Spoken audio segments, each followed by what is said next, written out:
뉴스 정면승부 3부 시작하겠습니다. 매주 이 시간은 대한민국 보수가 가야 할 길에 대해서 생각해보는 시간이죠.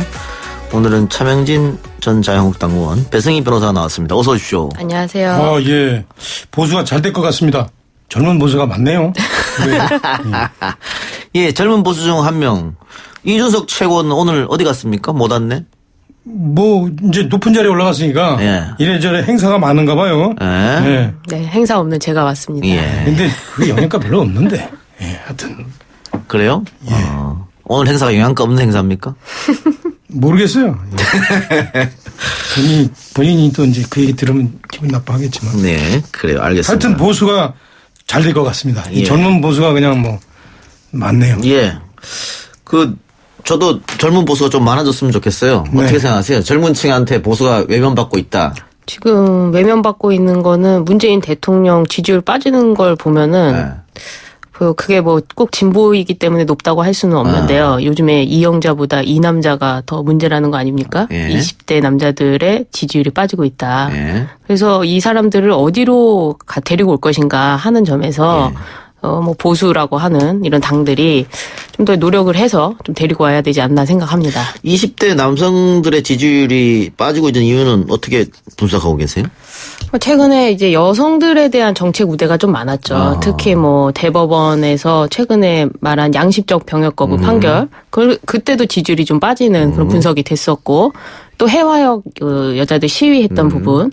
그래서 이 정부에서 계속 어떤 여성에 대해서 우대하고 또 어떤 여성 혐오에 대해서 남성들을 좀 더 처벌을 강화하는 이런 모습들이 20대 남자들이 보기에는 자기들이 역차별 당하는 것 같다. 특히 20대 남자들 같은 경우에는 나는 사회적인 약자다라고 생각하고 있어요. 20대 남성들 같은 경우에는 남녀 문제에서 본인들이 우대받고 이런 적이 없다고 생각하죠. 없다고 생각하기 네. 때문에. 그런데 이제 이 정부나 이 정책이 자꾸 남성들을 뭔가 이렇게 역차별하는 느낌을 받으니까 본인들의 입장을 대변할 수 있는 어떤 새로운 그런 정당이라든지 아니면 기존의 정당에서 그런 걸 찾으려고 하겠죠. 20대 남성들이 소외받고 이렇게 느낄 수가 있겠다. 네. 그러면 자유한국당이 그 대안이 될 수 있겠습니까? 노력해야죠. 그러니까 제가 이렇게 볼 때는 남자 여자를 구분할 것 없이 젊은 20대가 일단 문재인 대통령 여당에게 실망하고 있는 건 맞는 것 같아요. 그런데 이제 과연 그 이유가 뭔가 제가 이렇게 이제 20대 되는 친구들하고 이렇게 얘기를 해보면 이 친구들은 상당히 개인주의적이에요. 예. 개인적 자유. 그런 부분들을 상당히 우선해요. 그러니까 대표적인 얘가 지난번 평창 올림픽 때 아이스 하키 팀에 어떤 남북 관계의 개선을 이유로 해서 일정하게 별 근거 없이 선수들을 뺐단 말이에요. 이것에 대해서 상당히 20대들이 분노한 거죠. 그런 걸 보면서 20대들은 어떤 이 개개인의 어떤 자유와 공정한 기회 이런 것도 상당히 추구하는구나. 근데 그런 20대들의 기준에 봤을 때 자유한국당이 부족한 건 사실이에요. 솔직히 좀 꼰대스럽고 그러니까 현재 여당이 일정하게 예를 들어서 전체 공동체를 개인에 의해서 우선한다. 예. 이런 측면이 있는 거에 보면은 사실 또 자유한국당도 내 방향은 다르지만 또 공동체 우선 이런 생각이 있어요. 그러니까 여당이나 야당이나 다 꼰대는 맞는 것 같은데 그런 측면에서 봤을 때 이제 자유한국당은 이 기회를 생각해서 스스로 돌이켜 보고 좀 더 좀 자유적으로 좀 더 프리덤 지형적으로 이게 당의 정책들을 좀 바꾸는 그런 식으로 좀 생각을 해야 되겠다라고 저도 생각하는데 저도 이제 사실은 이제 꼰대니까. 예. 이런 부분에 대해서 이제. 인정하는 겁니까? 예, 좀 바꾸자. 이렇게 본인이 바꾸겠다. 이런 생각을 안 하는 게 좀 중요할 것 같아요. 저 스스로 생각할 때. 그 사람들 20대가 들어와서 자기들이 바꿔야지 제가 20대를 생각해서 바꿔준다. 그거 자체가 꼰대스러운 거죠. 예. 그러니까 지금 대통령 지지율 같은 경우에는 80%대에다 돼 있었는데 50% 한 30% 빠진 거잖아요. 그러면은 네. 반대로 거의 도망 난 거죠. 한국당하고 바른미래당 지지율이 올라야 되는데 안 오르고 있는 거는 어떻게 분석하세요? 그거는 조금 아까 제가 얘기했듯이 아직 한국당도 이제 국민들에게 어필할 만큼 어떤 좀 보여준 게 없는 측면. 특히 이제 예를 들어서 탄핵과 관련된 내분의 어떤 후유증. 예. 이런 것들이 또 있죠. 그렇게 하고 이제 꼰대스러운 것들도 있고. 그래서 현재 이제 우리가 잃을 건 다 잃은 마당에 좀 더 자유롭게 좀 몸 가볍게 해가지고 한국당이 이제 스스로 변화하고 이래야 되죠. 바닥을 쳤다. 네. 근데 이제 그런 분석인 것 같아요. 사실 우리 정당 정책이란 게 지지율이란 게 어떤 반사이익으로 여태까지 굴러왔지만 예. 이제는 사람들이 양당제 구조에서 민주당 아니면 한국당 이렇게 선택은 안 한다는 거죠. 그래서 아예 갈 곳이 없어져 버리는데 이때 사실은 뭔가 대안을 제시하고 뭔가 막 치고 나가는 이런 정당이 나와줘야 되는데 새로운 개혁보수라고 했던 바른미래당조차도 사실은 내부 분열 때문에 어떤 대안이 하나도 없다는 거예요. 뭘 하냐는 거죠. 어떤 행동이 없기 때문에 이 20대들은 이제 기존의 정당들에게 기대하는 것 이상으로 이제 좀 더 행동해줬으면 좋겠다라고 하기 때문에 한국당으로 이게 뭐 반사이익을 받아야 된다. 이제 이런 프레임은 이 정책으로서 이게 이 정당 분석할 때는 이제 이런 거는 좀 안 맞지 않나 생각해요. 그래도 저 민주당 지지율과 대통령 지지율이 빠졌으면 네. 저 바른정당이나 자유한국당으로서는 찬스일 수도 있잖아요. 그러니까 이 찬스를 못 찾는 거죠. 근데 이제 제가 볼 땐 이래요. 이게 지금 그러니까 자유한국당을 비롯한 보수가 이제 아직 기력을 회복하지 못하고 있기 때문에 현재 뭐 민주당이나 이런 데서 자신들이 지지율이 지금 빠지고 있음에도 불구하고 아직도 20년 집권을 얘기하는 그런 이유가 되긴 하는데 그럼에도 불구하고 제가 볼 때는 현재 민주당 내지 여당의 그 지지율이 빠지는 정도 이것이 절대 좀 회복하기 좀 어려운 그런 측면이 있고요. 여러 가지 측면에서 하여튼 그런데 하여튼 여러 가지 측면에서 국민들이 실망시키고 있고 그런 측면도 있고 조금 아까 제가 얘기했듯이 많은 분들이 자유한국당을 비롯한 보수에 대해서 상당히 그 혐오스러운 그런 이미지 덧씌우기 예. 이런 것들이 자행되고 있어가지고 자유한국당이나 보수가 정말 정말 구태의연하게 현재 비춰지고 있지만 제가 볼 땐 자유한국당이나 그 보수 이 내부에서 뭔가 새로워지기 위한 그런 몸부림 저는 이런 게 있다고 봐요. 그래서 조금 기다려 보세요. 그러면 필요하다. 아마 좀 기다리면 우리 좋아질 테니까 그때 가서 저한테 아마 우리 이동영 앵커도 좀 대하는 태도가 달라질 거죠. 아니, 근데 지지율 관련해서 이게 빠지는 게 왜 한국당이나 바른미래당으로 안 가냐 했을 때 이 분석을 해보면요. 이 부정평가를 우리가 한번 같이 볼 필요가 있어요. 네. 긍정의 지지율은 하락세가 됐죠. 그러나 부정평가의 이거는 상승세로 계속 가고 있어요. 그래서 최근에 나온 여론조사들은 이 지지율과 부정평가가 사실상 거의 한 자릿수까지 차이밖에 안 나요. 그러니까 부정평가가 어느 순간에는 지지율을 크로스할 수가 있어요. 그러면 이 정부는 계속 국정 운영을 어떻게 하냐면 이 높은 지지율을 가지고 계속 끌어갔거든요. 예. 근데 이제 부정평가가 되면 소위 말해서 우리 인이 하고 싶은 대로 해. 이런 말은 안 된다는 거예요. 인이가 하고 싶은 대로 하더라도 이제는 부정적인 평가를 받을 수밖에 없기 때문에 어떤 정책을 끌어나가는 데 있어서 원동력이 쫙 빠져버리는 거죠. 그러면 이 부정평가의 이 의미는 뭐냐. 사람들이 실망했다는 거예요. 예. 그러니까 지지자들이 어디로 간다 꼭 가야 되는 것이 아니라 기존 지지자들도 실망했다. 그래서 어떤 한국당이나 뭐 바른미래당이나 이런 데로 어떤 지지가 쏠리지는 않지 않는가 그런 생각도 합니다. 알겠습니다. 아니지 이제 그거보다는 아까 얘기했듯이 우리가 준비가 아직 덜 안 됐고 최근에 뭐 이상한 숫자 하나 가지고 한국당에 대한 비호감 정도 뭐 이런 게 이제 높다. 응? 이런 거 보고선 너희들은 이제 아직 어렵지 않느냐 이런 얘기하는데 제가 반대되는 예 하나 드릴게요. 예. 트럼프가 당선 직전까지도 비호감도가 더 높았어요. 그런데 트럼프 되잖아요. 그러니까 비호감도 조사라는 게 제가 볼 때는 이게 좀 근거가 좀 없고.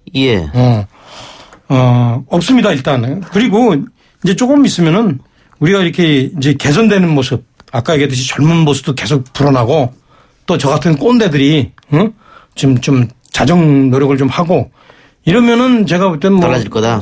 다 달라질 거예요. 방금 차명진 의원이 얘기했던 비호감 정당이 어디냐 한국갤럽이 조사한 게 있는데 한국당이 75%로 가장 높았어요. 그 얘기 하시는 거죠? 그렇죠. 예. 알겠습니다. 예. 이런 조사 왜 있어? 지금 여태까지.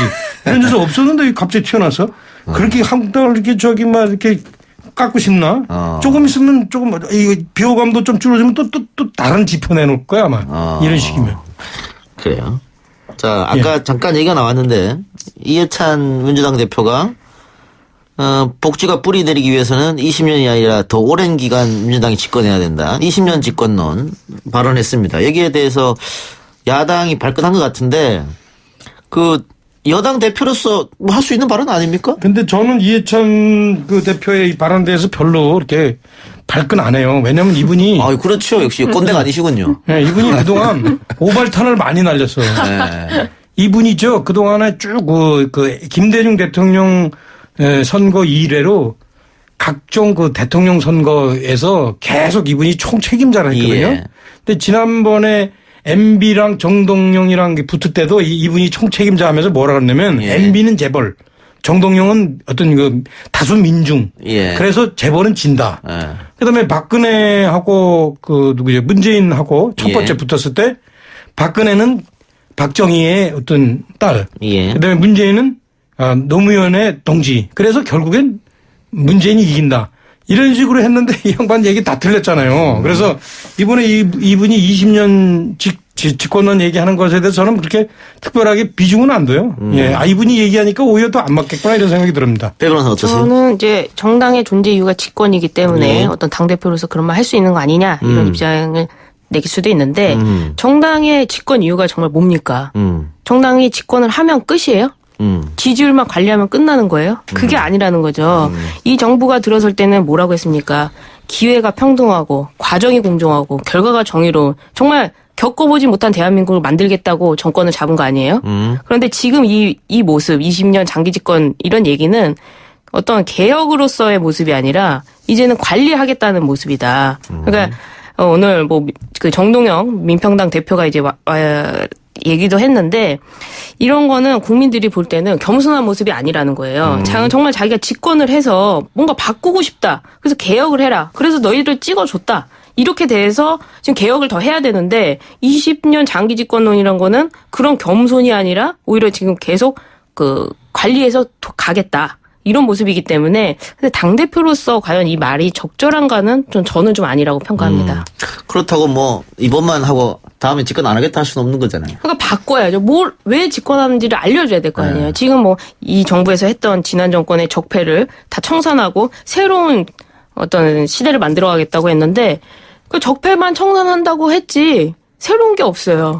경제가 발전한다고는 했지만 경제가 발전하지 않고 있는 것 같아요. 예. 그리고 어려워지니까 예. 그렇다면 집권을 한 이유가 없는 예. 거죠. 지금 20년 집권론 하면서 이유를 두 가지 들었던 것 같아요. 이번에는 복지 이야기했고 지난번에는 남북관계 이렇게 얘기했는데 그건 어떠세요? 복지를 뿌리내리기 위해서 혹은 남북관계를 계속 개선시키기 위해서 민주당이 계속 집권해야 된다. 복지를 뿌리내리기 위해서 꼭 민주당이 집권을 해야 되는가 하는 점에는 의문이죠. 왜냐하면 예. 한국당도 똑같은 복지 정책을 내놓고 있고 전 정당이 뭐 최저임금은 다 올리겠다고 했었고 그리고 뭐 출산 장려금도 준다고 했고 그 정책은 다 똑같기 때문에 그게 민주당이 해야 된다는 어떤 이유가 되는 것 같진 않고요. 그리고 남북한 문제의 개선은 사실 우리 민족끼리 어떤 우리끼리 해서 해결해 나갈 수 있는 것이 아니라는 게 전문가들의 분석이고 미국과 동맹을 깨가면서까지도 이 북한 문제를 해결할 수는 없다는 게 현실론이라면 이 민주당의 지금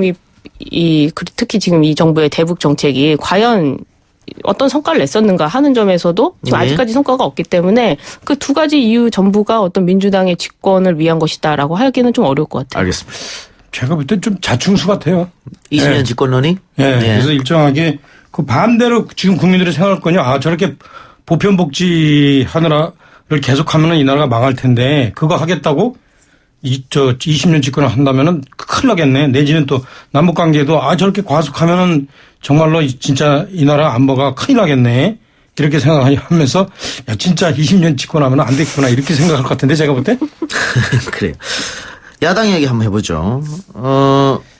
지금 조금 있으면은 자유한국당 원내대표도 네. 경선이 있죠. 예. 예. 또 전당대회도 네. 내년 앞으로 다가왔는데 이 경선 두 번 거치면서 뭐 또 친박과 비박이 또 세게 붙는 거 아니야 이런 얘기가 좀 있던데 어떻게 보십니까? 친박과 비박은 아니고 그 일종의 복당파하고 잔류파. 예. 가 지금 점점 개인적 대결에서 이렇게 세력 간 대결로 이렇게 좀 결집되고 있는 그런 움직임인 것 같아요. 그래서 최근에 좀 제가 이렇게 보면은 그동안은 소위 말하면 잔류파들이 상당히 약했었는데 복당파가 어떤 당권을 갖고 있었는데 최근에 그게 좀 역전될 수 있는 상황이 좀 나타나고 있다. 그동안 복당파에서는 자신들의 당권을 기반으로 해서 잔류파들을 사실은 어떤 식으로든 약화 내지는 몰아내기 위해서 몇 번 작업을 했어요. 홍준표 대표도 사실 그 일환이고 그다음에 김병준 전 누구죠? 전 누구죠? 그 전원책 변호사. 전원책 변호사. 이렇게 그들을 통해서 차도살인을 하려고 그랬는데 예. 재밌는 건 이분들이 딱 당에 들어와 보니까 이 당 상황이 안 그렇거든. 아무리 바짝 엎드려 있어도 잔류파들이 상당히 그 밑에 있던 당원들의 지지를 얻고 있거든요. 그래서 이분들이 중간에 사실 입장이나 말을 바꿔요.